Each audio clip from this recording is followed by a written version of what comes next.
Buenas tardes, profesor.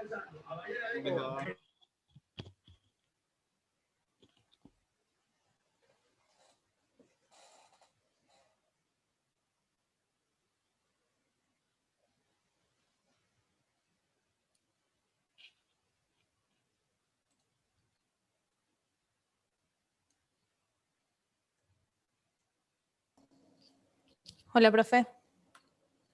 ¿Cómo les va? Buenas tardes. Hola, Bien, buenas tardes.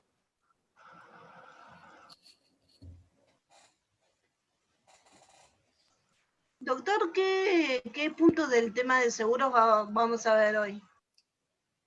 Vamos a ver objeto, causa, el consentimiento, reticencia.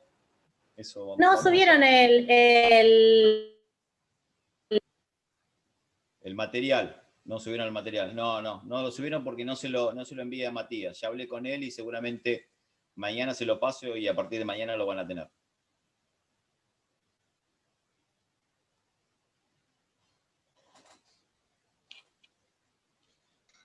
Tengo una duda respecto del parcial. A ver. Todos los temas, o sea, obviamente entra todo lo que no entró para el primer parcial, pero en cuanto a la forma de tomar, van a apuntar sobre todo a lo visto en clase, ¿no?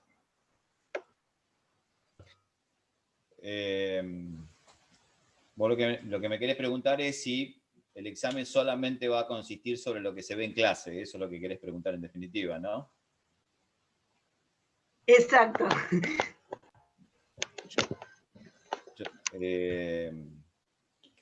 Yo tendría que contestarte. Una respuesta políticamente correcta sería decirte que el programa, uno tiene que tomar lo que dice el programa. Ahora, generalmente nos inclinamos o hacemos más hincapié en lo que se ve en clase. Pero lo correcto es que todo lo que marca el programa se puede preguntar. Perfecto, gracias.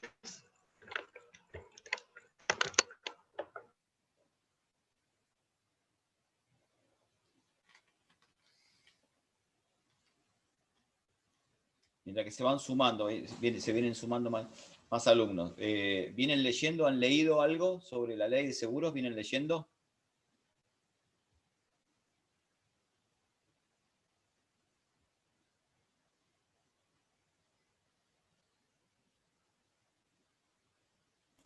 Sí, profe. Bien, bárbaro.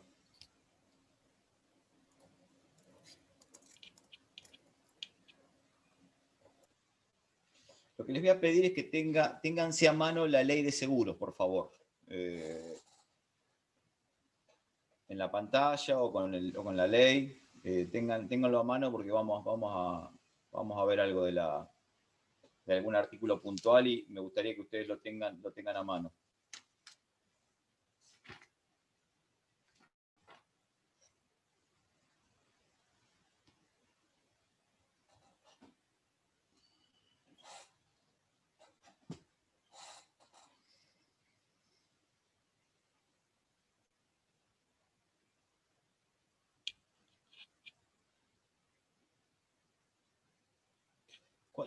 Recuérdeme, ¿alguien tiene presente cuál es la fecha del parcial? Porque no la tengo presente en estos momentos. El 9 y el recuperatorio el 16.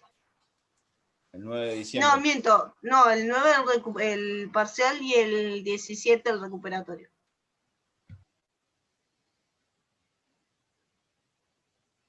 Miércoles 9 y jueves 17 sería, está bien. Sí.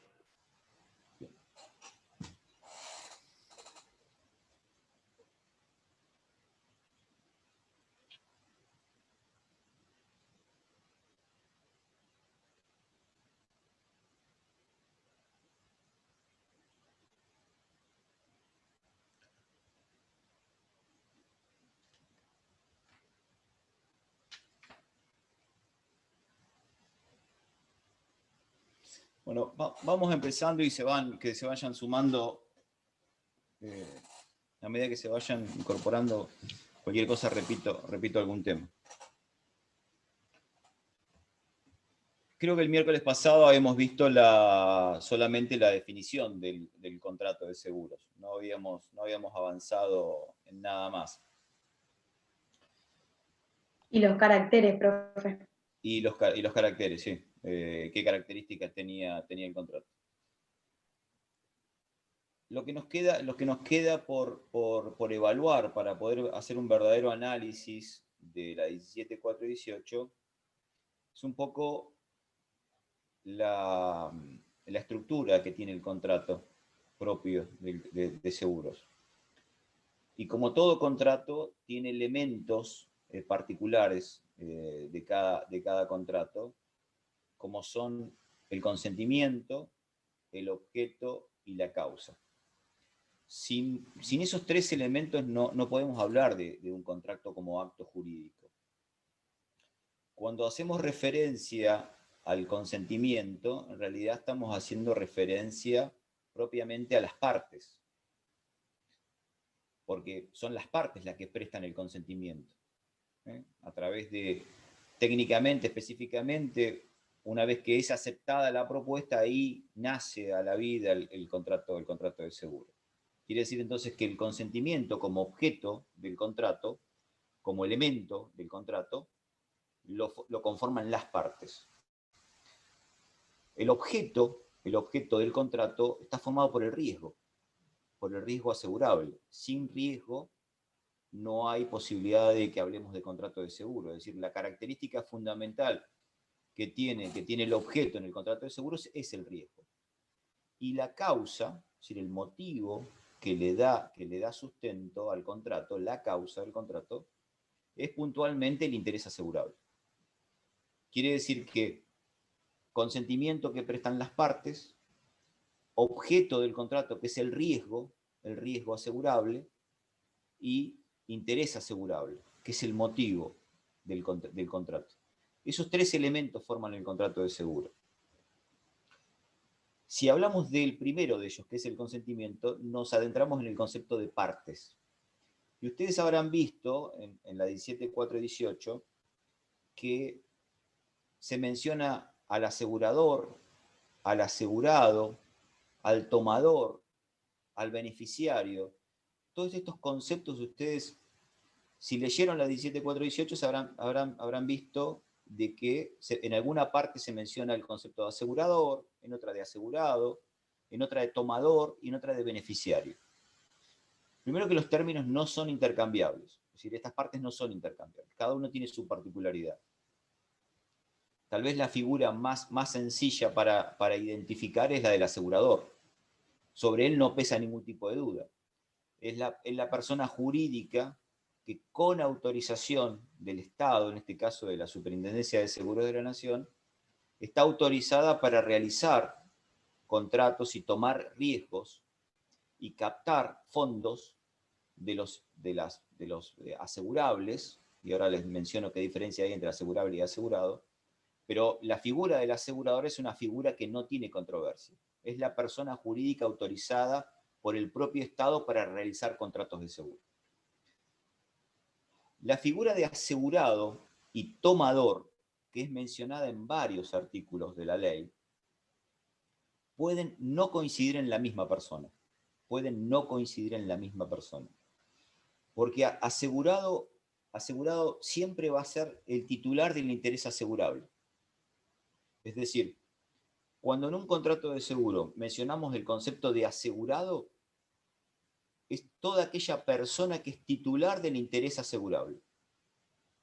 En cambio, la figura del tomador, que reitero, puede no coincidir con la figura del asegurado, también es parte del contrato, pero es aquella persona que identificamos como la que celebra el contrato con el asegurador. Pero reitero, puede no ser titular del interés asegurable. Si una persona celebra un contrato, pero no es titular del interés asegurable. Y puede intervenir otra persona, no quiero mencionar la palabra parte porque ahí viene el contrapunto. En la propia ley se menciona el beneficiario. El beneficiario, esto quiero que lo tengan presente, el beneficiario no es parte del contrato. el beneficiario del contrato de seguro no es parte. Es la figura que va a recibir el beneficio del contrato. Es aquella persona que es acreedora de la obligación del asegurador y que va a recibir justamente los beneficios que el asegurador le va a otorgar en el marco de una póliza. Pero el beneficiario nunca es parte del contrato, independientemente de que puedan caberle en ciertas circunstancias algunas obligaciones y cargas. Pero eso no obsta a darle la calidad de parte. El beneficiario nunca es parte del contrato. Entonces, recapitulando el tema de las partes. Partes de un contrato de seguro son el asegurador, que es la persona jurídica con autorización por parte de la superintendencia para realizar la actividad asegurativa, el asegurado, que es el titular del interés asegurable, y el tomador, que es aquella persona que celebra el contrato, pero que no es titular del interés. Lo que no significa que en el futuro no pueda ser titular del interés. ¿Está? Pero al momento de celebrar el contrato no es beneficiario, no es titular del interés. Se lo podría mencionar con la figura de beneficiario del fideicomiso. Acá me pregunta Jacqueline si al beneficiario del seguro se lo podría asemejar con la figura del beneficiario del fideicomiso. No en el concepto de parte, porque el beneficiario del fideicomiso, si bien tampoco es parte del contrato, porque es beneficiario, el inconveniente, o mejor dicho, la diferencia que radicaría entre uno y otro, es que en el beneficiario del fideicomiso, generalmente siempre está identificado el momento del contrato. En cambio, el beneficiario del contrato de seguro puede no estar identificado con nombre nominalmente, porque uno podría poner en un seguro de vida que el beneficiario de un seguro es decir, mi hijo o mi cónyuge sin identificarlo. Y de hecho hay varios casos jurisprudenciales en los cuales, sobre todo con el cónyuge, se ha discutido, por ejemplo, cuál es el cónyuge beneficiario, si el cónyuge al momento de celebrar el contrato o el cónyuge al momento de que el asegurador va a pagar. Puede ser que la persona se haya divorciado y haya un cónyuge al momento de celebrarse y un cónyuge al momento del beneficio. Entonces, puede no estar identificado con nombre y apellido. En cambio, en el fideicomiso tiene que estar específicamente indicado. ¿Podría ser las figuras como ejemplo para representarlo mejor? Sí. La figura de tomador y asegurado. El administrador de un edificio de consorcio celebra un contrato con una compañía de seguro en protección del propio edificio, de incendio, por ejemplo, celebra el contrato, ese administrador va a ser tomador, pero los titulares de las unidades de cada departamento son los asegurados. El administrador celebra el contrato, es el tomador, pero los asegurados son los titulares de cada unidad. En el mismo caso, se podría dar el caso de un dueño de un garage que asegura los vehículos que tiene en el depósito de su propio garage.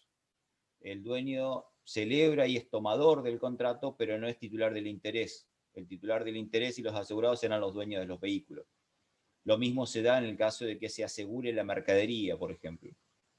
Se podría asegurar la mercadería de un transporte de carga y la figura de tomador y de titular del interés van a estar desdobladas en dos personas.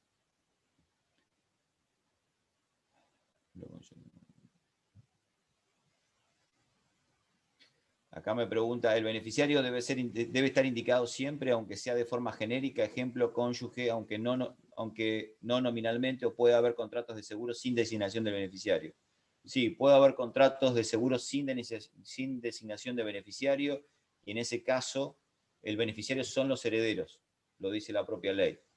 Es decir, cuando no se designe beneficiario, el beneficiario son los herederos forzosos. Sí, hay contratos en los cuales no se indica el beneficiario. Y lo serán los herederos forzosos. Bien. Quiere decir que cuando la figura de tomador y asegurado se encuentran divididos en dos partes, o en varias partes, o no son la misma persona, entramos en lo que se denomina el contrato por cuenta ajena. Es decir, cada vez que se lea o tengan la figura de tomador y asegurado desdoblado en dos personas o en varias personas, se denomina un seguro por cuenta ajena. Si la figura del tomador, es decir, la persona que celebra, es el propio titular del interés, es un seguro normal, común, pero no será por cuenta ajena. La figura del seguro por cuenta ajena se da justamente cuando entra el tomador por un lado y el titular del interés asegurable por otro. Y acá la relación que debe existir entre las tres partes, tomador, asegurado y asegurador, va a estar marcado por la posesión o por la tenencia de la póliza. Es decir, quien detente la tenencia de la póliza va a detentar los derechos que de ella se desprenden. Supónganse que en un contrato de seguro por cuenta ajena, el tomador retiene para sí la póliza sin entregarla al asegurado.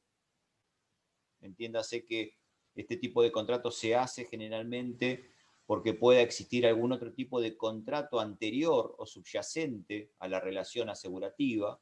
Entonces el tomador celebra un contrato justamente en esa condición. Muchas veces se da también en los seguros de crédito, o en la toma de créditos, en las cuales se obliga a realizar un contrato de seguro. Entonces, quien detenta la póliza será la persona o la parte que tendrá el beneficio de cobrar, con una precaución que lo marca la propia ley. El asegurador le pagará a quien tenga la póliza en tanto y en cuanto el asegurado, que es el verdadero titular del interés, preste consentimiento. Lo reitero. En los seguros por cuenta ajena, es decir, cuando la figura del asegurado y el tomador se encuentran desdobladas, el asegurador pagará o cumplirá con la prestación convenida a quien demuestre tener la posesión de la póliza, pero si quien tiene la póliza no es el asegurado y es el tomador, el asegurador debe o va a pedir el consentimiento por parte del asegurado. Si la póliza la tiene el asegurado porque el tomador ya se la entregó, nada tendrá que pedirle y le pagará directamente el asegurado. Pero en principio, y si se presentara, esto es importante, si se presentara el asegurado a pretender cobrar la indemnización, pero no demuestra tener en posesión la póliza, el asegurador le podrá exigir la presentación de la póliza, porque esa es la garantía de que desinteresó al tomador. Por eso que es fundamental cuando se desdoblan los conceptos de tomador, las partes de tomador y asegurado, es fundamental la tenencia de la póliza, la tenencia del contrato.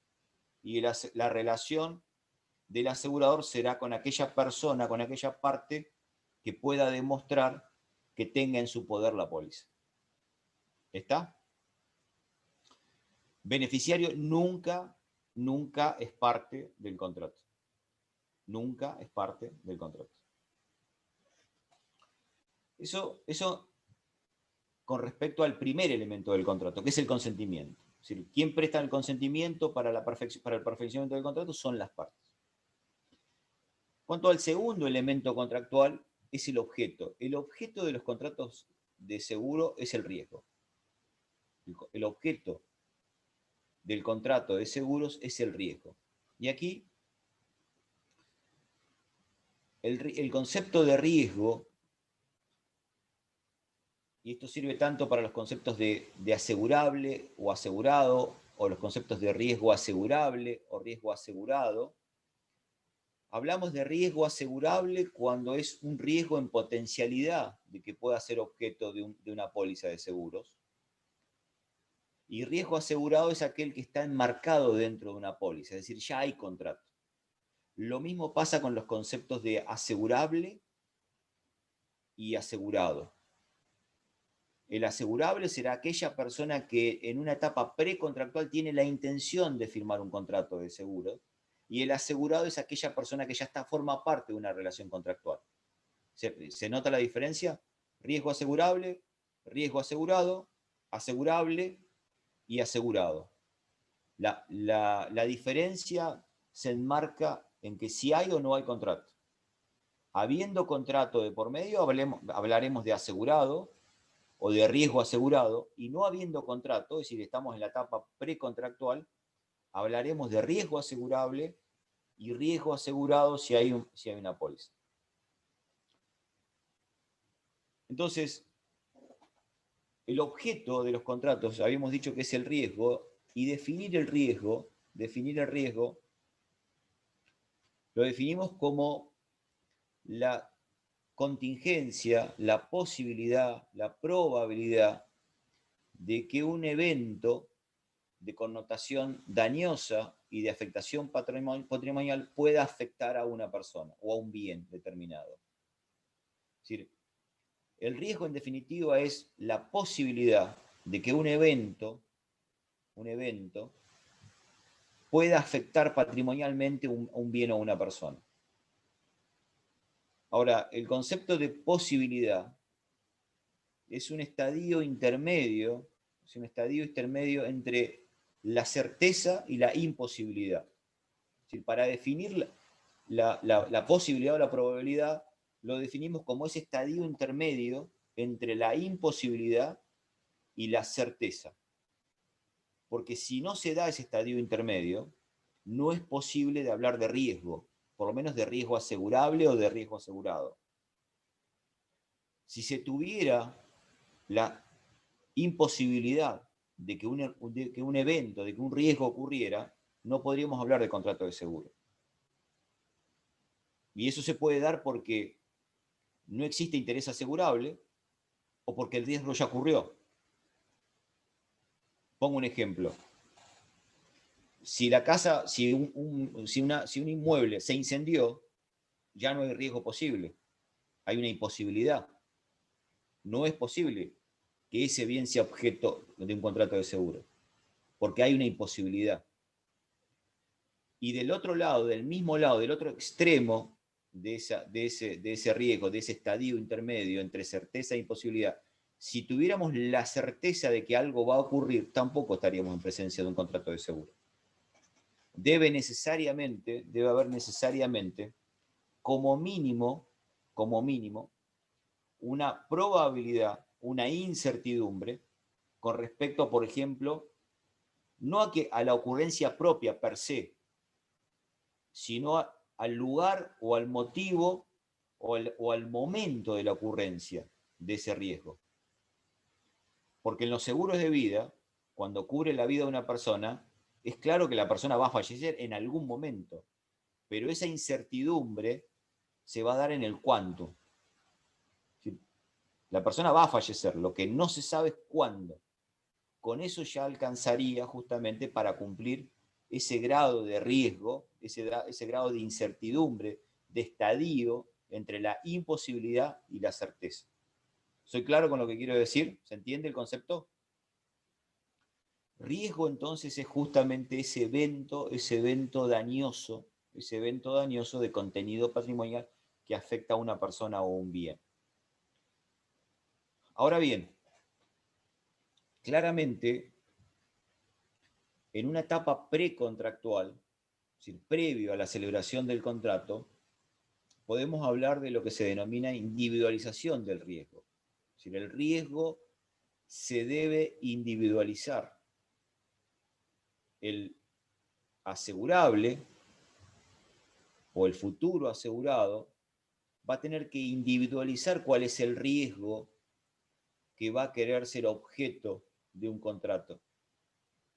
de forma genérica, por supuesto. Quiero asegurar el auto, la persona quiere asegurar el auto, quiere asegurar su vida. Esa es una individualización previa, y hablamos de individualización del riesgo en una etapa precontractual. Cuando formamos el contrato, cuando se concluye el contrato, cuando se celebra el contrato, lo apropiado es hablar de delimitación del riesgo. En una etapa precontractual individualizamos el riesgo, pero en una posterior etapa, avanzado ya para celebrar el contrato, el riesgo debe ser delimitado. Y no solamente delimitado desde el punto de vista causal, sino también desde el punto de vista temporal y espacial. ¿Qué significa esto? Delimitar el riesgo desde el punto de vista causal, temporal o espacial.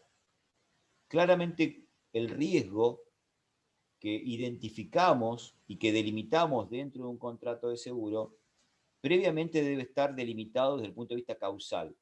Por ejemplo, lo delimitamos desde el punto de vista causal cuando indicamos en un contrato, en una póliza, que no va a estar cubierto el conductor o el asegurado de un vehículo que provoque dolosamente o por culpa grave el accidente. Eso es delimitar el riesgo desde el punto de vista causal. Es decir, se colocan causas, motivos, por los cuales ese riesgo no va a estar cubierto. El conductor que maneja o que provoca el siniestro en forma dolosa o con culpa grave, no va a estar cubierto. Ese riesgo no va a estar cubierto. Eso significa delimitar el riesgo desde el punto de vista causal. Pero también se lo va a delimitar desde el punto de vista temporal. Y ahí hay una doble posibilidad. Uno podría delimitar el riesgo desde el punto de vista temporal en relación al propio interés asegurable. Por ejemplo, se asegura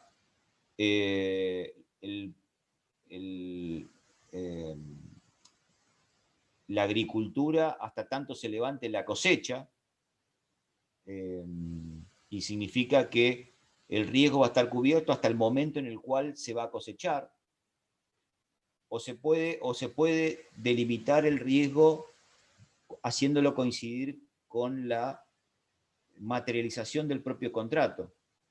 Es decir, el seguro comienza a partir de las 0 horas de la suscripción de la póliza y va a terminar a las 0 horas del día del año, cuando se cumpla el año, o de la fecha prevista en el contrato. Eso es hacer coincidir temporalmente con la vigencia material del contrato.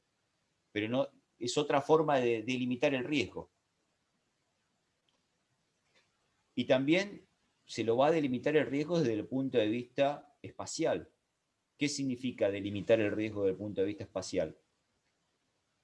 Claramente el riesgo, ese evento dañoso de contenido patrimonial que afecta a un bien o al interés asegurable, va a estar enmarcado dentro de un espacio determinado. Por ejemplo, en los seguros de RC civil automotor, el riesgo se debe dar dentro de la República Argentina o en algunas pólizas dentro de los países limítrofes.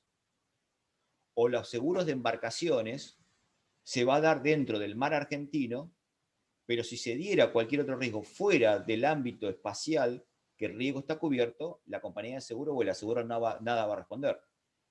¿Se entiende lo que quiero decir? El riesgo siempre tiene que estar delimitado por esas 3 variables.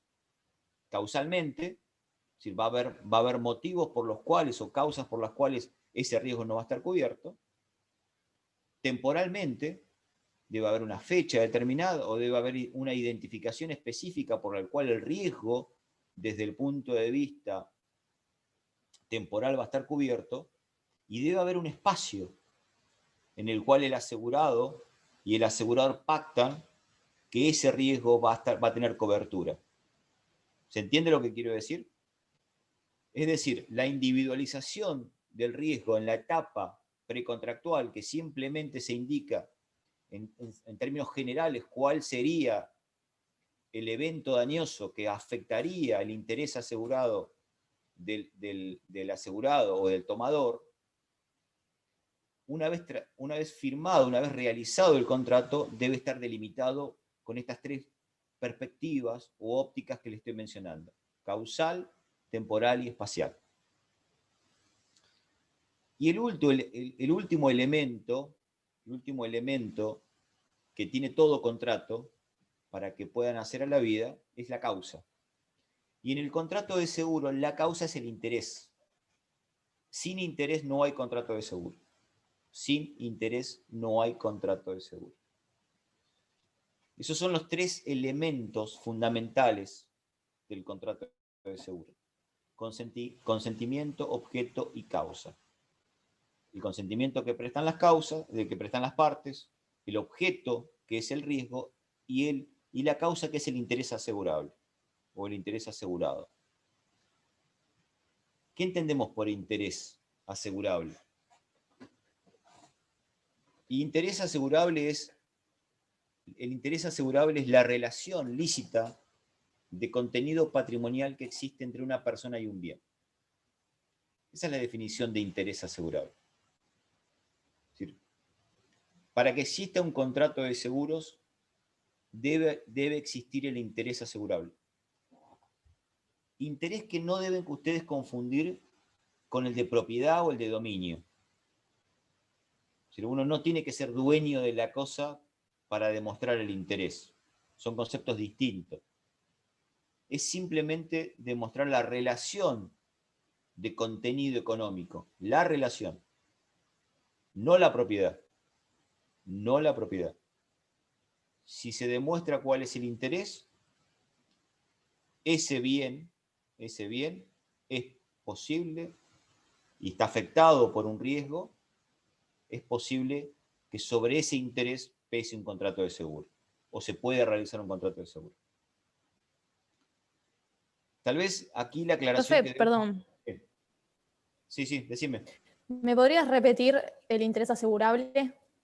Sí. El concepto de interés asegurable es la relación lícita de contenido patrimonial que existe entre una persona y un bien. Ese es el concepto de interés asegurable. Relación lícita de contenido patrimonial que existe entre una persona y un bien. Y el concepto de Genial, bien... gracias. Sí. Profe, ¿y los seguros de vida? Bien. Justamente ahí va. El tema de los seguros de vida, se discutió muchísimo en doctrina cuál es el interés asegurable en los seguros de vida. Primero porque la vida no tiene un valor per se. Por muchas razones. No quiero entrar, pero me imagino que ustedes ya lo deben haber visto en varias materias. La persona que fallece en realidad, la persona fallecida en realidad no tiene ningún tipo de derecho y ya no forma parte de relación jurídica alguna. En definitiva, de última, será para las personas que quedan vivas. Entonces, no hay un valor vida, más allá de que uno deberá demostrar cuál es el perjuicio o cuál es el daño que no tener la persona fallecida en cuanto a la producción o en cuanto a la generación de riqueza le pueda dar esa persona que ha fallecido. Entonces, demostrar el interés asegurable en el seguro de vida es un tema que se ha discutido muchísimo en doctrina y en jurisprudencia, sobre todo en otros países, sobre todo en el derecho italiano y en el derecho francés. Si ustedes tuvieran que responder una pregunta concreta, es decir, ¿cuál es el interés asegurable en el seguro de vida? La respuesta es el consentimiento que presta la persona asegurada. Lógicamente, en la relación de asegurar la vida de una tercera persona.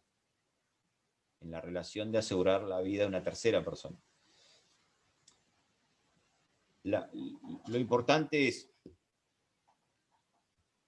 los seguros por cuenta ajena no existen o no están permitidos en los seguros de vida. Partamos de esa regla. Quiere decir que la figura de tomador y asegurado en los seguros de vida, eso no se va a dar. El seguro por cuenta ajena que les mencioné hace unos minutos, no se da en los seguros de vida. Pero sí es perfectamente válido asegurar la vida de una tercera persona. y yo no tengo que demostrar qué relación tengo con esa persona que yo aseguro su vida. No tiene por qué ser pariente, ni hijo, ni cónyuge. Yo podría asegurar, una persona podría asegurar la vida de cualquier persona, en tanto y en cuanto demuestre el interés asegurable. Y el interés asegurable para asegurar la vida de una tercera persona es el consentimiento que obligatoriamente debe presentar esa persona. Es decir, el asegurado, la vida de la persona que se va a asegurar debe prestar consentimiento.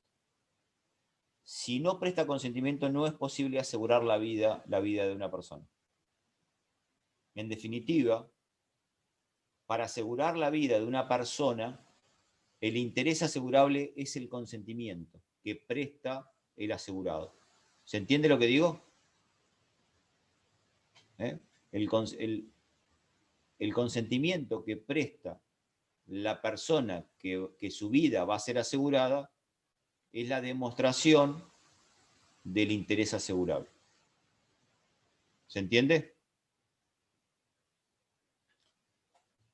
Entonces, el interés asegurable,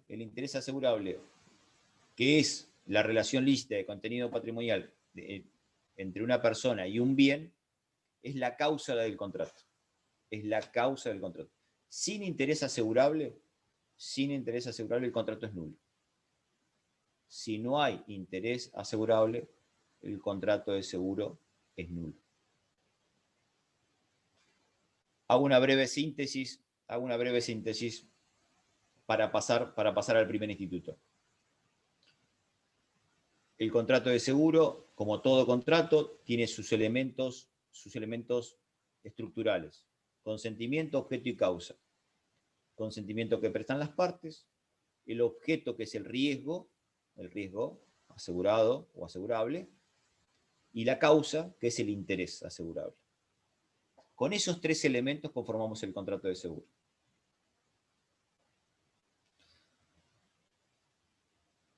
El concepto de consentimiento que habíamos mencionado recién, que prestan las partes, adquiere real importancia con el primer instituto que trata la propia ley.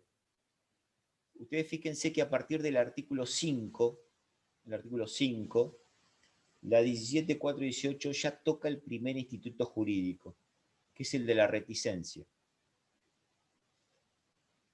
Este es un instituto, es una figura jurídica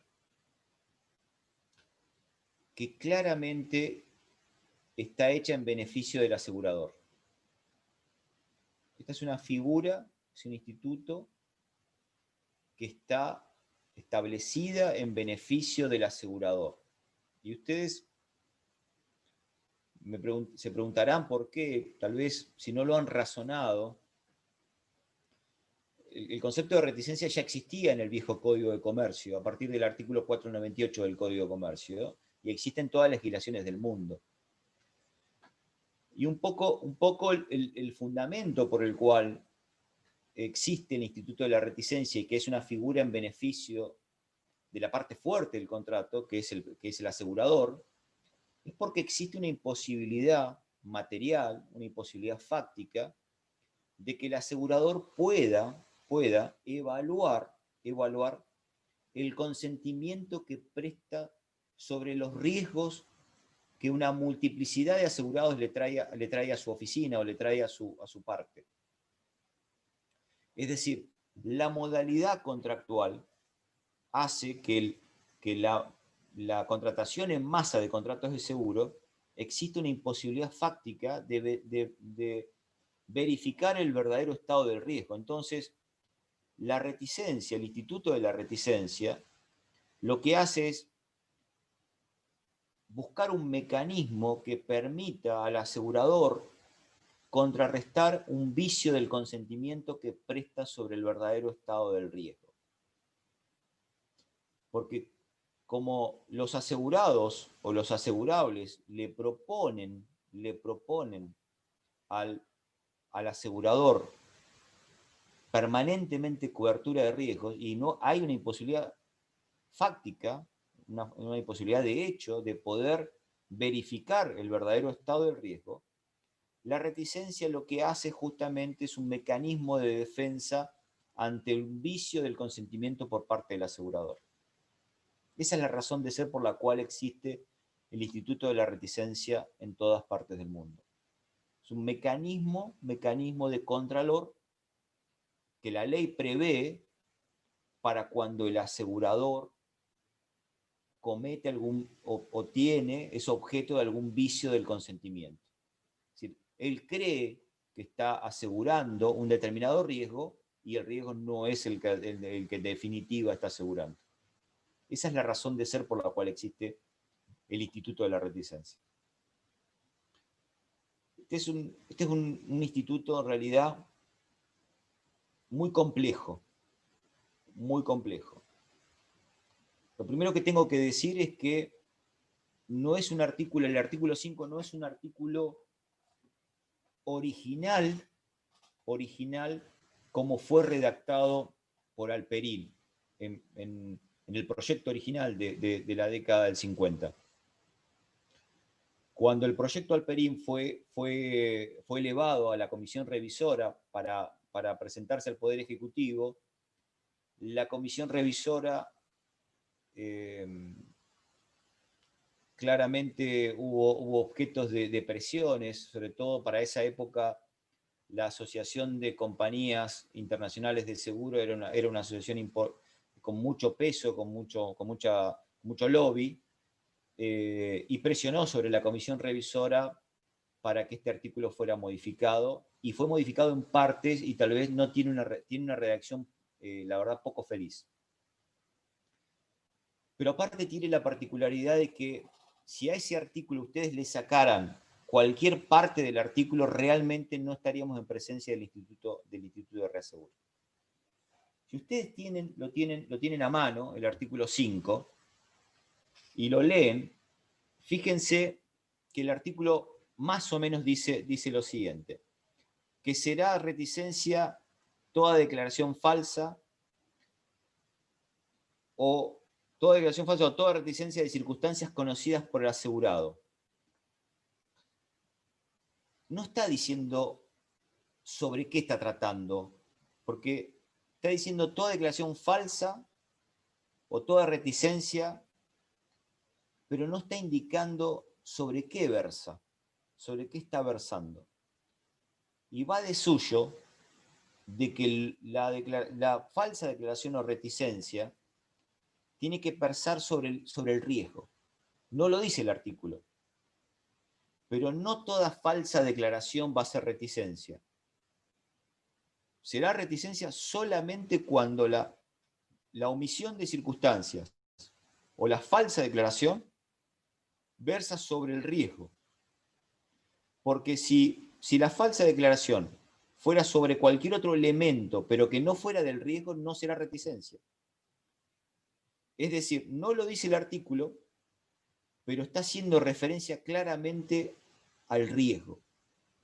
La falsa declaración debe pesar sobre el riesgo. Si una persona se presenta a una compañía de seguro y no declara su verdadero nombre y apellido, el asegurador no va a pedir la nulidad del contrato por reticencia.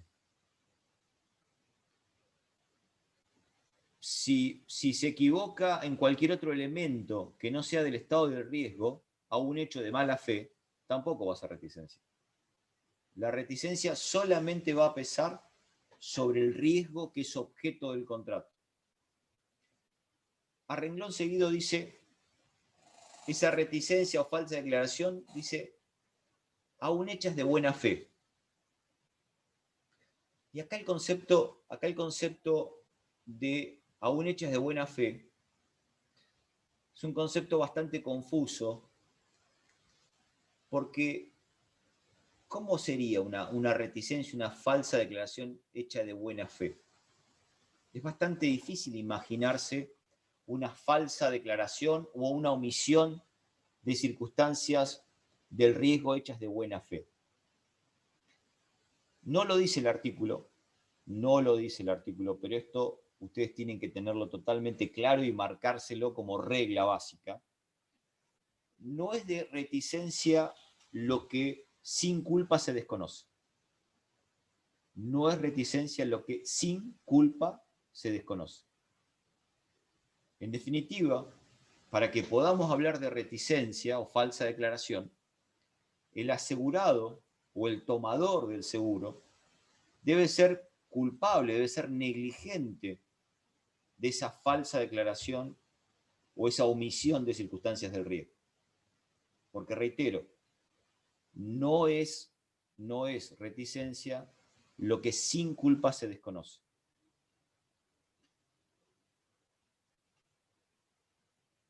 También no lo dice el artículo, pero es muy importante, que esa falsa declaración se debe dar al momento de celebrarse el contrato.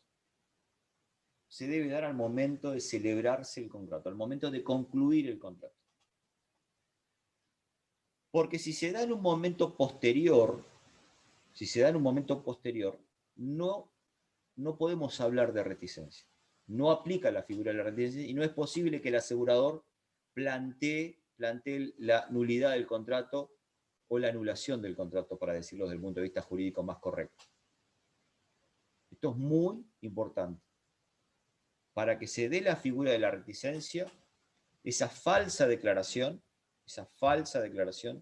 se debe dar al momento de celebrarse el contrato. Y aquí pongo un ejemplo para que se pueda entender. Supónganse que una persona concurre a una compañía de seguros y quiere asegurar su casa, lo que técnicamente se denomina como un combinado familiar, ¿no? Asegurar una casa contra robo o hurto e incendio. Y el productor de seguros o el agente institutorio o la propia compañía de seguros le marca ciertos parámetros del riesgo. Por ejemplo, si la casa tiene alarma o si la casa tiene rejas. Ese tipo de elementos en la evaluación del riesgo son importantes porque la prima o el premio que va a cobrar el asegurador varía en cuanto al riesgo. Es decir, no es lo mismo asegurar una casa que tiene alarma que una casa que no lo tiene, o no es lo mismo asegurar una casa que tiene rejas y otra que no lo tiene. Es decir, el costo del premio es distinto. En esa tesitura, en ese análisis, si la persona declara que la casa que va a ser objeto del seguro no tiene rejas y alarma, declara que tiene rejas y alarma y no lo tenía, eso es reticencia. Se declara algo al momento de celebrar el contrato que no lo tenía. Ahora, si al momento de celebrar el contrato la casa tenía rejas y alarma, pero 2 meses después la persona, porque no le gustaba estéticamente cómo quedaban las rejas, las eliminó, y el asegurador se entera o toma conocimiento de eso, eso no es reticencia. Porque la falsa declaración o la omisión de circunstancias del riesgo se tiene que dar solo y solo sí al momento de celebrarse. Porque si se da en forma posterior es otro instituto que es agravación del riesgo. Reitero, no lo dice el artículo, pero va de suyo que es así por el instituto, es que la falsa declaración solo se tiene que dar al momento de celebrar el contrato. Porque si se da en forma posterior, no constituye reticencia. Acá me pregunta cómo se probaría eso. Claramente que se va a probar, es una situación fáctica, una circunstancia de hecho, y generalmente el productor de seguro o el cobrador de la compañía de seguros es el que puede demostrar si la casa tenía rejas o alarma, o generalmente, en la mayoría de los casos, cuando uno va a asegurar un auto o va a asegurar una propiedad, o tiene que llevar fotos, o tiene que identificar los bienes que tenía dentro de la casa, o va un inspector de la compañía de seguro y lo verifica.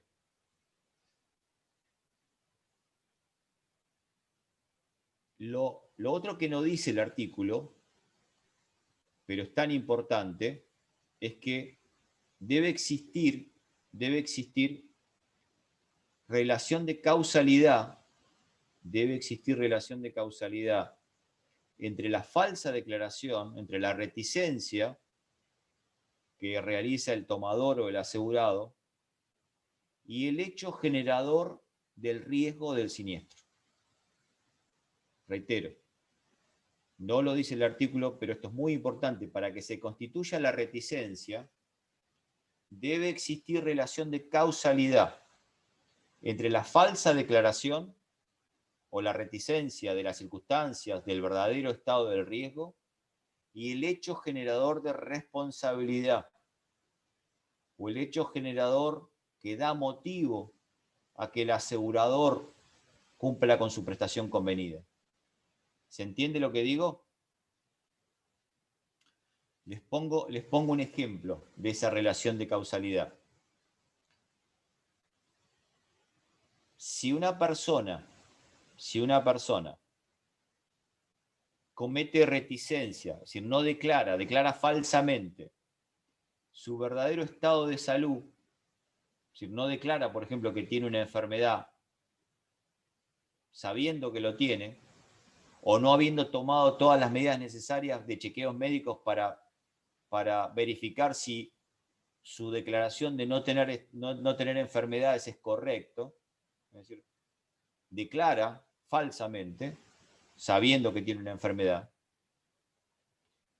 celebra un contrato de seguro de vida y a los meses de vigencia del contrato, la persona fallece a consecuencia de que se le cayó un piano arriba de la cabeza, el asegurador no va a poder alegar reticencia, porque no existe relación de causalidad entre el hecho, entre la falsa declaración, que sería no haber declarado la enfermedad, y el hecho generador de la responsabilidad o de la prestación de la prestación convenida en el contrato.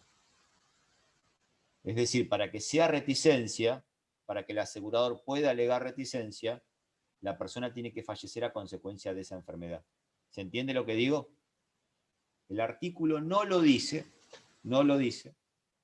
pero obligatoriamente, para que el asegurador pueda plantear la anulación del contrato a consecuencia de reticencia, debe existir relación de causalidad entre la falsa declaración y el hecho generador de responsabilidad del asegurador.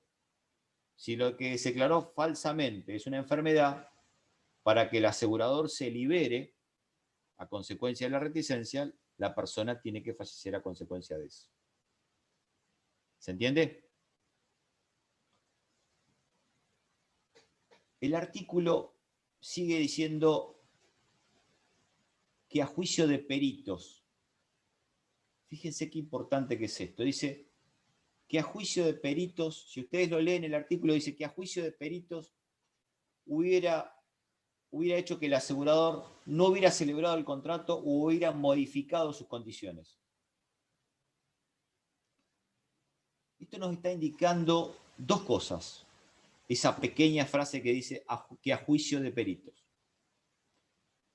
Lo primero que nos está indicando es que para que el asegurador pueda plantear la anulación del contrato, la nulidad del contrato, a consecuencia de la reticencia, debe mediar un juicio. No va a alcanzar con que el asegurador envíe una carta de documento que diga anulo el contrato o doy de baja el contrato por la falsa declaración del riesgo que el tomador o el asegurado ha contratado. Necesariamente, para que el asegurador se libere, debe mediar una acción judicial. Debe mediar acción judicial. El asegurador está obligado a plantear judicialmente la anulación del contrato a consecuencia de la falsa declaración o la omisión del estado de riesgo. Primer punto. Segundo punto, es que en ese juicio, se obliga al juez a realizar la prueba pericial.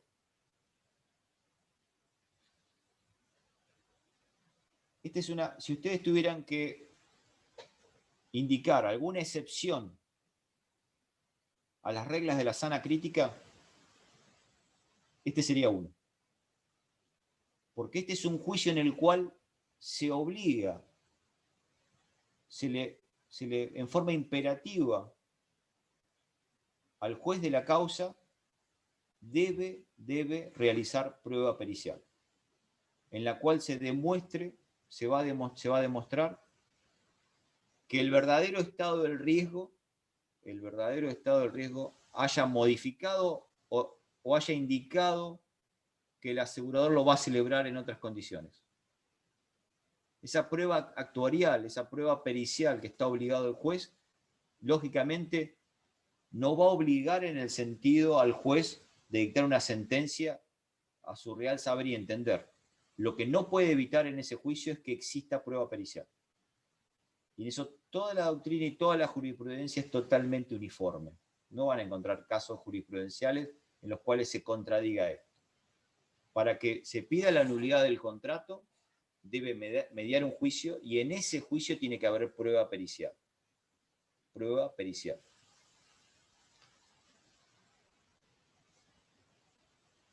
Ahora bien, en el plazo que marca el artículo para que el asegurador alegue la reticencia es de 3 meses. Es decir, ¿cómo funcionan los mecanismos de plazos en este instituto? El asegurador tiene 3 meses para alegar la reticencia. 3 meses para alegar la reticencia. ¿Qué significa eso? Que desde el momento que tomó conocimiento del verdadero estado del riesgo, el asegurador tiene esos 3 meses para alegarlo. Y ahí simplemente impugnará por algún medio fehaciente, y a partir de esa fecha, desde el momento que impugna por algún medio fehaciente, comenzará a correr el plazo de 1 año para iniciar la acción judicial. Reitero, el artículo marca que el asegurador tiene 3 meses para alegar la reticencia. Ese plazo es un plazo de caducidad. Es un plazo que purga el vicio. Significa que si el asegurador tomó conocimiento del verdadero estado del riesgo, y dentro de esos 3 meses no interpuso, no planteó la reticencia y dejó vencer ese plazo, purga el vicio. ¿Qué significa? Que el contrato es perfectamente válido y tácitamente el asegurador reconoció el verdadero estado del riesgo. Pasados esos 3 meses, el asegurador nada puede alegar. ¿Se entiende? Si dentro de esos 3 meses el asegurador manda una carta documento indicando: voy a solicitar la nulidad del contrato, darle de baja, a consecuencia de que ha detectado que el riesgo no es el que se le ha presentado, a partir de ahí comienza el plazo de prescripción para iniciar la acción judicial. Que en los contratos de seguro, el plazo de prescripción entre partes es de 1 año. Es de 1 año. Reitero, el contrato de seguro, la acción entre partes del contrato de seguro es de 1 año. Y el plazo para alegar la reticencia es de 3 meses desde que se tomó conocimiento del verdadero estado del riesgo. ¿Se entiende? Ahora bien.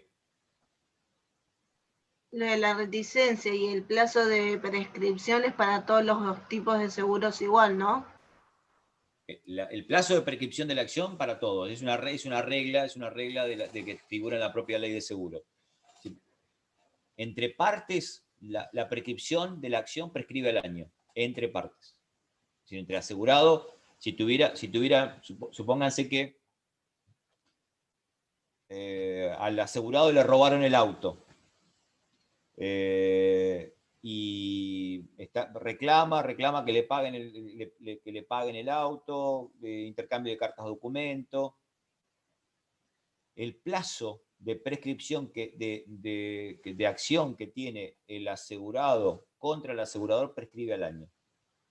Tendrá un año para iniciar la acción judicial. Un año, entre partes. Entre las partes. Perfecto, gracias.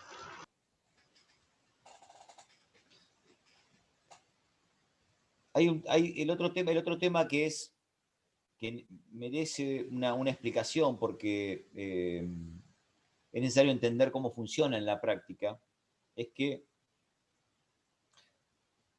en los seguros, en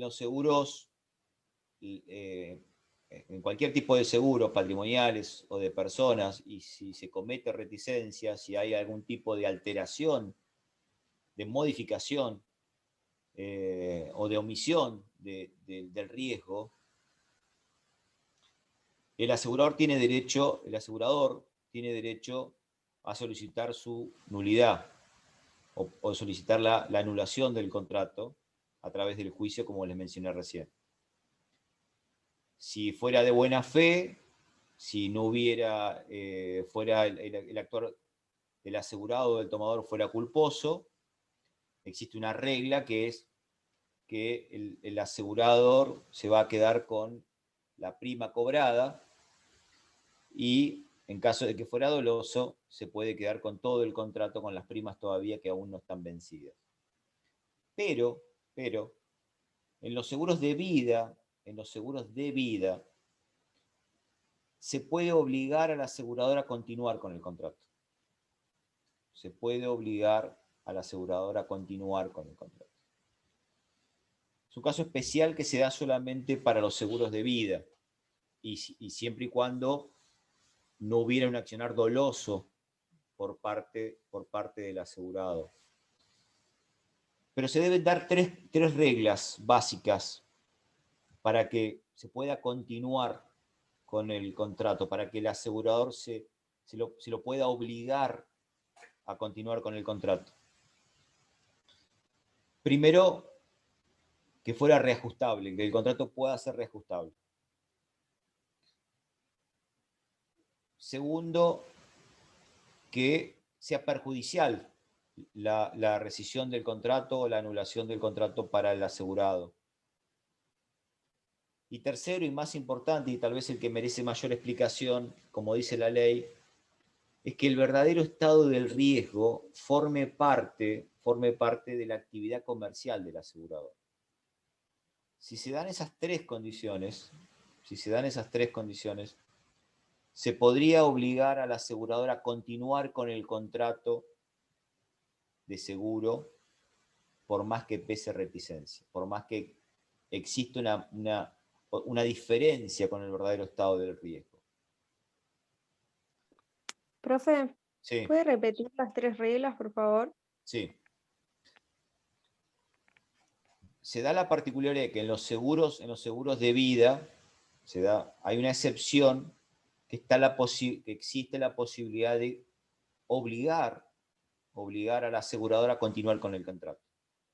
¿Por qué? Porque la regla es que cuando existe reticencia, o existe esa falsa declaración o esa omisión del estado del riesgo, está en cabeza del asegurador decidir continuar con el contrato o rescindirlo. Esa es la regla. Si hay reticencia, el asegurador se reserva para sí el derecho de rescindir el contrato o continuar con el contrato, con el consentimiento del asegurado, por supuesto, reajustando al verdadero estado del riesgo. Esa es la regla. La excepción se da en el seguro de vida si se cumplen estas tres condiciones que le acabo de mencionar, que es que la rescisión fuera perjudicial para el asegurado, que el verdadero estado del riesgo fuera reajustable a juicio de peritos. Y tercero, que el verdadero estado del riesgo formara parte de la actividad comercial del asegurador. Se tienen que dar esas tres condiciones para obligar al asegurador a continuar con el contrato. Si no, no hay manera. ¿Se entiende? ¿Soy claro con lo que digo? Es decir, Sí, gracias. en la reticencia, la regla es que el asegurador se reserva para sí el derecho de rescindir el contrato o reajustarlo. Si lo rescinde, es a través de un juicio. Pide la anulación del contrato. Si lo reajusta, obligatoriamente necesita el consentimiento del asegurado. Dice, mira, vos en realidad hicimos una mala evaluación del riesgo, el verdadero riesgo es este, tu casa en realidad me declaraste que no tenía rejas, tu casa no tenía rejas, te estaba cobrando una prima o un premio menor, la tarifa sería esta, vamos a reajustarlo, yo te empiezo a cobrar esto y reajustamos lo que ha pasado en el pasado. Si el asegurado o el tomador presta consentimiento, se sigue con el contrato reajustándolo.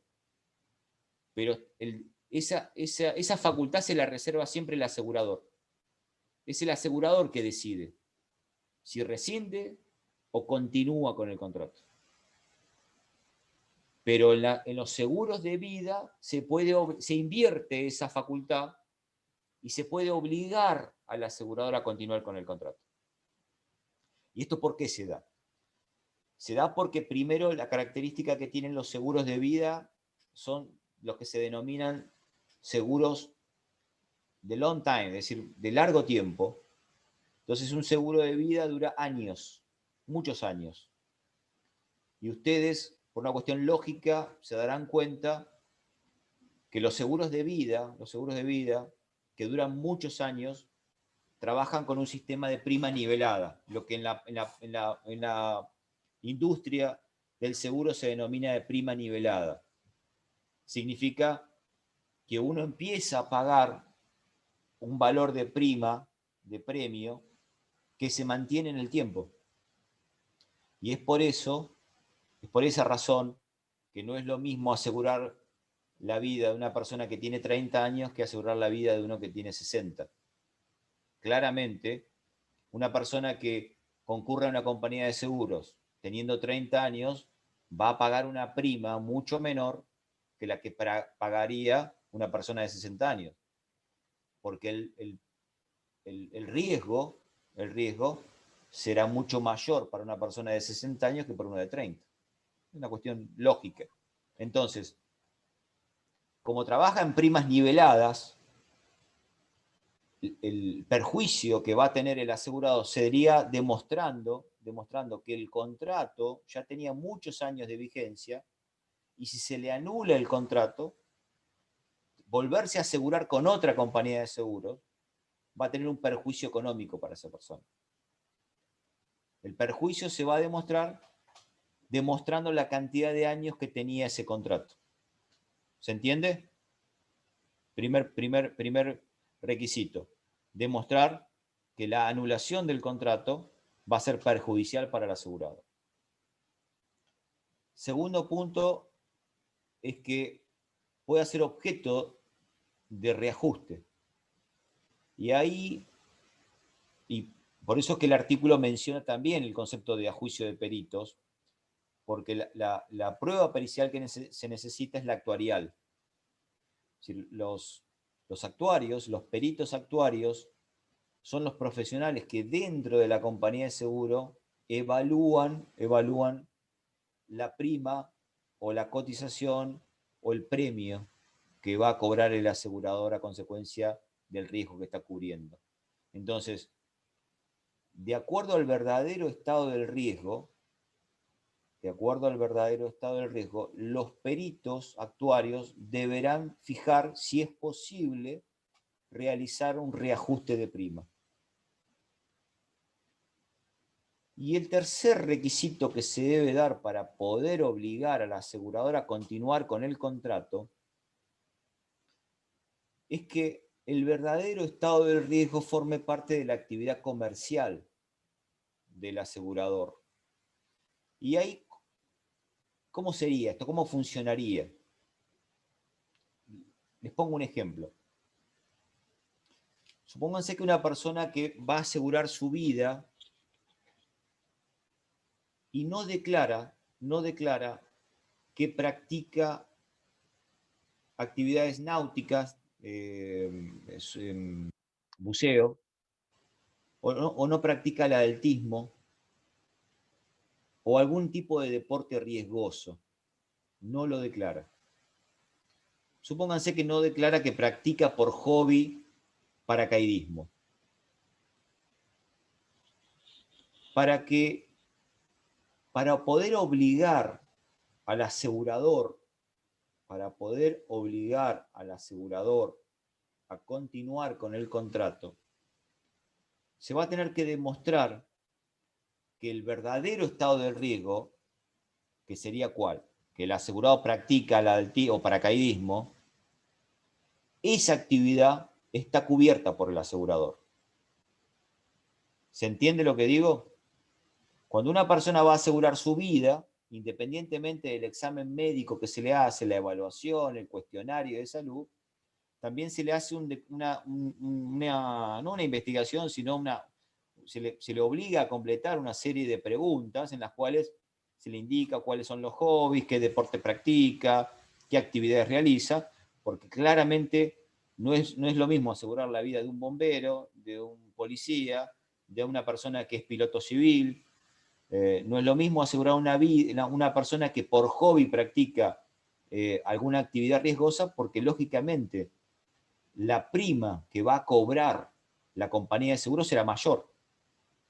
Asegurar la vida de un oficinista que está 8 horas atrás de un escritorio y que no tiene ningún hobby, ningún tipo de deporte, que pone o que eleva la tasa de riesgo del seguro de vida, no es lo mismo que una persona que es deportista o que es piloto civil o que tiene como hobby practicar el paracaidismo todos los fines de semana. Lógicamente, la persona que tiene ese tipo de actividades va a pagar una prima, un premio mensual o trimestral mayor que una persona que es un simple oficinista. Entonces, Profe, pero sí. una pregunta, si no declara que practica, no sé, paracaidismo, ¿es falsa declaración o reticencia? Totalmente. Entonces ahí entendí. Esa es la reticencia, no declarar situaciones que son riesgosas. La reticencia, ¿cuál sería? Que la persona practica paracaidismo, no lo declara, pero esa es una circunstancia agravante del riesgo. Porque te reitero, no es lo mismo asegurar la vida de un oficinista que está 8 horas atrás de un escritorio y que no tiene ningún tipo de actividad riesgosa, que una persona que también puede trabajar, puede tener un trabajo normal, pero que los fines de semana, por hobby, se tira todos los días, todos los fines de semana, de 3.000 metros de altura para hacer paracaidismo. El riesgo de vida, el peligro de vida es mucho mayor. ¿Se entiende? Entonces, para poder obligar a la compañía de seguros a continuar, y ahí está en la interpretación, a ver, les digo, fíjense el artículo 6 de la ley, al final del primer párrafo, para poder obligar al asegurador a continuar con ese contrato, el verdadero estado del riesgo, ¿cuál sería el verdadero estado del riesgo? Que la persona practica paracaidismo, ese es el verdadero estado del riesgo. Y la compañía de seguro cubre ese riesgo. Y lo cubre justamente con un costo mayor, con un premio mayor. Porque se puede dar la circunstancia de que la compañía de seguro dice, no, mirá, no me podés obligar a continuar con el contrato porque yo esa actividad no la cubro. No aseguro policías, no aseguro bomberos, no aseguro personas que practican actividades de buceo, ni ala deltismo, ni paracaidismo. Entonces no lo vas a poder obligar a la compañía de seguro. Pero si probás que el asegurador, y la probanza es muy fácil, es muy sencilla, simplemente librando un oficio a la superintendencia de seguro y que indicando en el juicio, indicando cuáles son todas las pólizas que tiene aprobadas esa compañía de seguro, claramente se va a dilucidar el tema. Pero se tienen que dar esas tres condiciones. Que la rescisión del contrato sea perjudicial, que sea reajustable, que el contrato pueda ser reajustado a juicio de peritos, y que el verdadero estado del riesgo forme parte de la actividad comercial. Acá siempre yo siempre menciono un caso que me pasó hace muchos años, más de, debemos estar en los 20 años más o menos. Me vino a ver una clienta, una señora que había perdido el marido. El marido había fallecido jugando un partido de fútbol.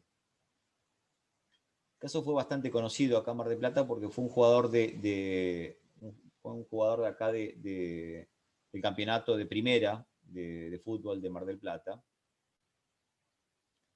El jugador de fútbol tenía un seguro de vida y la compañía de seguros se negó a pagarle a la esposa y a los dos hijos porque la actividad no estaba cubierta. Formaba parte de una exclusión de riesgo, porque el deporte no estaba cubierto. Yo planteé el tema de la cláusula abusiva de la actividad y logramos ganar el juicio. La Cámara nos dio la razón porque logramos probar que la compañía era una compañía norteamericana y que la póliza, si bien decía que no cubría si el asegurado fallecía a consecuencia de la práctica del deporte fútbol, mencionaba varios deportes, pero mencionaba fútbol, logramos probar que, en realidad nos dieron la razón, porque la compañía era una compañía norteamericana y era una copia de una póliza que funcionaba en Estados Unidos, que la Superintendencia de Seguros Argentina la tomó, hicieron la transcripción, la compañía de seguro, pero que no estamos hablando del mismo deporte, porque en Estados Unidos lo que ellos denominan fútbol es un deporte totalmente distinto a lo que nosotros mencionamos fútbol. Para los norteamericanos, lo que nosotros denominamos fútbol, ellos lo denominan soccer, y el deporte fútbol para los norteamericanos es un deporte totalmente distinto, que sí tiene riesgos y que de hecho hay varias muertes en el fútbol americano de ellos, y nos dieron la razón y obligaron a la compañía de seguro a pagarle a la esposa y a los hijos del seguro de vida, que es un seguro de vida bastante importante. Esto lo menciono justamente a consecuencia de que independientemente de las cláusulas que puede tener una compañía de seguros, siempre en cuanto al riesgo cubierto, existe la posibilidad de plantear la exclusión de cobertura o la no aplicación de la cláusula. Ya creo que me pasé unos minutos. La semana que viene, la carga de la prueba siempre recae sobre el asegurador. Florencia, no sé si me lo acabas de preguntar, me estás poniendo la carga de la prueba siempre recae sobre el asegurador. Creo que me estás haciendo referencia a la carga de la prueba de la reticencia, creo que me estás planteando. Si esa es tu pregunta, la respuesta es correcto. El que alega debe probar. En la anulación del contrato la plantea siempre el asegurador, y es claramente quien debe probar justamente. La carga pesa sobre quien alega, y en este caso el que alega es el asegurador. La semana que viene les pido que lean el tema de seguro de responsabilidad civil. Vamos a ver cuáles son las obligaciones, las cargas, cómo pesa el tema de la suspensión de cobertura, la nulidad del contrato, cómo funciona el tema, la diferencia que puede haber entre asegurado y conductor del vehículo, qué es lo que fijó el plenario Irago, qué es lo que marca la Superintendencia de Seguros con respecto al seguro de responsabilidad civil. Vamos a ir viendo todo ese tipo de cosas. Léanlo, no sé si alguien me quiere hacer alguna pregunta de lo que hemos hablado hoy. Yo, profe, profesor, quiero hacer una... Sí. Sí, los escucho. Yo quería preguntar si iban a subir más material, porque, no sé, vos habías dicho que Matías iba a subir, pero no subieron nada, porque solamente están los caracteres del contrato y las partes nada más. Si iba a subir lo de reticencia, lo de agravación del riesgo. Sí, todo sí, eso. lo mencioné cuando empezamos la clase, unos minutos antes que empezara les dije que no se lo mandé a Matías, pero se lo voy a mandar para que lo pueda cargar. Entré tarde entonces, profe, perdón. No hay problema, no hay problema. Sí, dígame, ¿quién más me quería preguntar? yo la otra vuelta le había hecho una pregunta por mail y me Ah, dijo sí, que la respondíamos acá. bien. Vos me preguntaste el tema del contrato solemne y puntualmente me hiciste la pregunta de qué pasaba cuando los bienes asegurados son registrables, si eso no cambia y transforma en solemne el contrato. Y ahí yo te planteé que, bueno, prefería contestarlo para todos porque puede ser que algunos más se representaran en esta pregunta. Y el contrato no cambia, por más que el bien fuera registrable. Y te explico por qué, o les explico por qué. Porque independientemente de que el seguro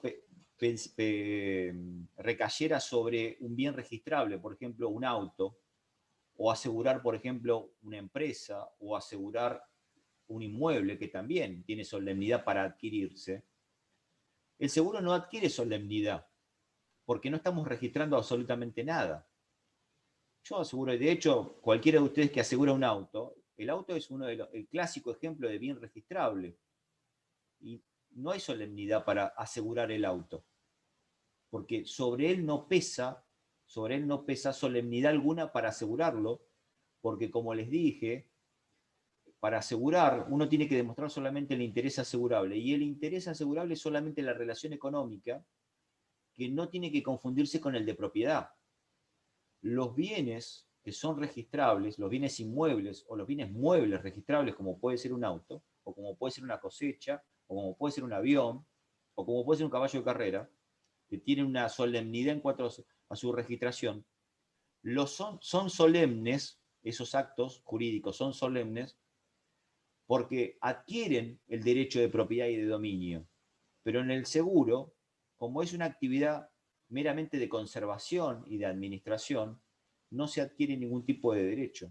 Entonces no hay solemnidad en cuanto al acto jurídico del seguro. No sé si soy claro con lo que digo. No tiene que haber solemnidad. Y de hecho fíjense que hay un artículo en la ley, no recuerdo ahora el número, pero está dentro de los primeros artículos. Tengo idea que debe ser más o menos por el 10, el 11, 12, por ahí, que menciona que el contrato de seguro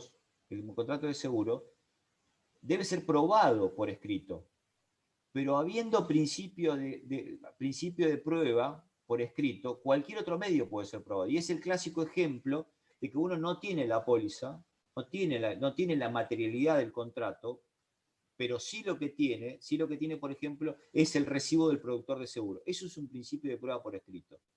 Y ya con eso alcanza. Obligatoriamente se va a tener que probarse por escrito, pero habiendo principio de prueba por escrito, todos los medios son válidos, inclusive la de testigos. Hay muchos fallos de jurisprudencia en los cuales uno va al productor de seguros, le hace un pequeño recibo el productor de seguros, porque le pagó y no tiene la póliza y no tiene ni siquiera el certificado de cobertura, pero ese simple recibo que le otorga el productor de seguro ya es prueba del contrato. Y hay cantidad de jurisprudencia, hay muchos fallos, inclusive acá en Mar del Plata, que que prueban la relación contractual sin ningún tipo de solemnidad. ¿Soy claro? ¿Fui claro en la respuesta? No sé si a alguien le queda la duda. ¿Alguien más, chicos, quiere preguntar algo? Profe, ¿qué fallo había dicho que íbamos a ver en la clase que viene?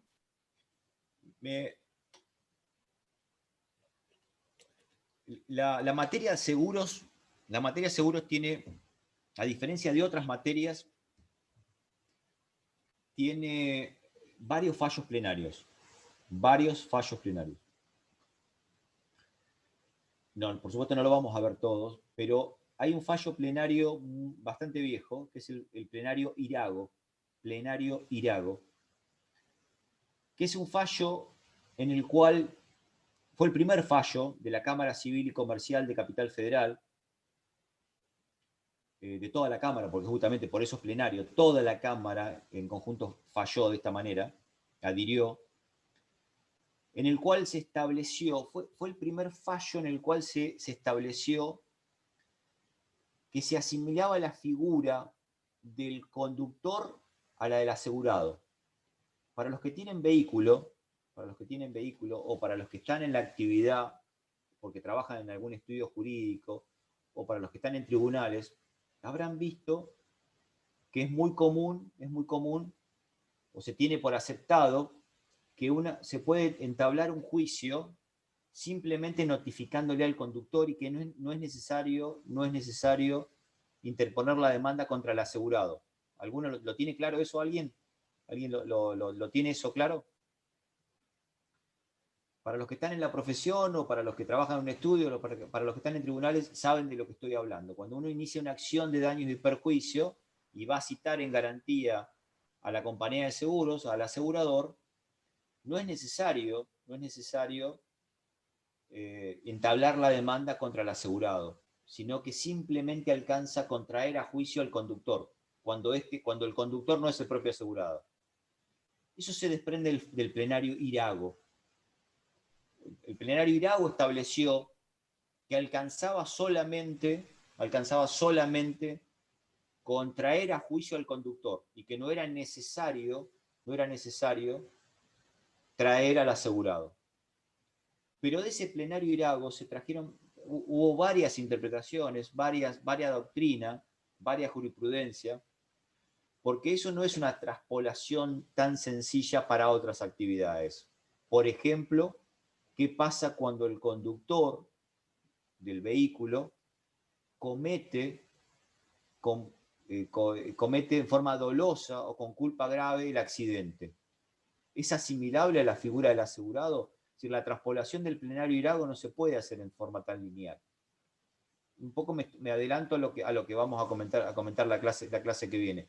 Pero el tema es importante porque la ley menciona, sobre todo el 114, anoten estos artículos, el 114, el 70, el 56, pero sobre todo el 114 y el 70 de la ley de seguro. Fíjense que se menciona que el asegurador se libera cuando el asegurado comete dolosamente o por culpa grave el hecho que es generador de responsabilidad.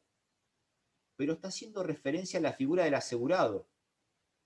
Muchas compañías de seguros y algunos autores, juristas muchas veces de renombre, pero la verdad, lo que tengo para mencionar es que muchos de los juristas que mencionan que se debe asimilar la figura del asegurado a la del conductor, lo son porque son abogados de compañías de seguro. Yo les voy a dar mi opinión y lo que pretendo es que ustedes también tengan la suya, por supuesto, pero hay una articulación armoniosa de la propia ley de seguros, en la cual la culpa grave y el dolo solamente pesa para el asegurado y no para cualquier otra persona, no para la figura del conductor, porque la figura del conductor autorizado a manejar es un beneficiario del contrato de seguro, pero no es asegurado. El plenario Irago solamente asimiló la figura de conductor y de asegurado al solo efecto de traer a juicio. No puede ser por aplicación extensiva para otras relaciones de la propia relación asegurativa. Otro artículo que les pido que lean es el 158. Es el 158.